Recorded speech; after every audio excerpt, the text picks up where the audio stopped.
Hi, so the poem that I chose to read, also I apologize if I say this wrong, but it's No Sap Chanter Key So No D.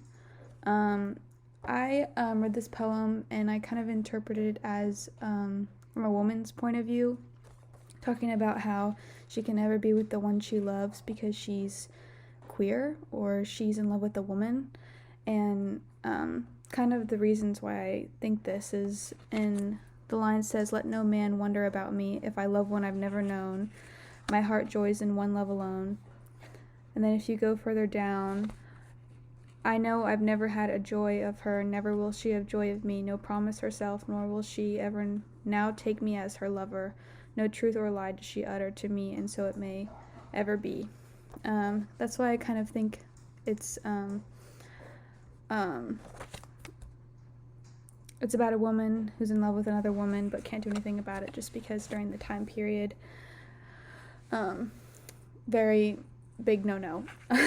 But how it relates to someone in 2022, because it's still a thing that happens where it's now I feel like queer people are definitely able to do more than they ever have done in the past, like getting married and being able to adopt children and having pride marches and everything like that.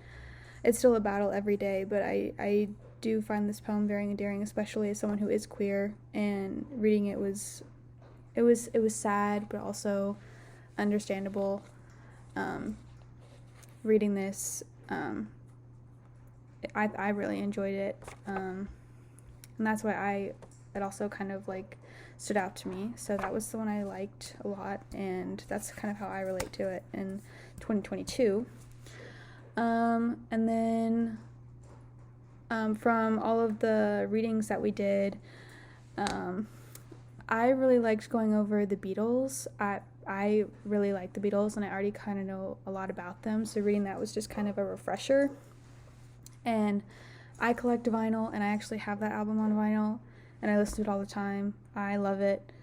And Sgt. Pepper Lonely Hearts Club Band is like, I'm really glad that we got to go over it. And then the other ones that we went over in the readings were very interesting to me, especially going from like the Beatles to then these kind of poems that were made into like opera, like symphony songs. Very interesting. But yeah. And then I didn't realize Kendrick Lamar won a Pulitzer Prize for his album, so I thought that was really cool. And I'm glad that happened. I didn't realize that he did, but that was really cool. And yeah.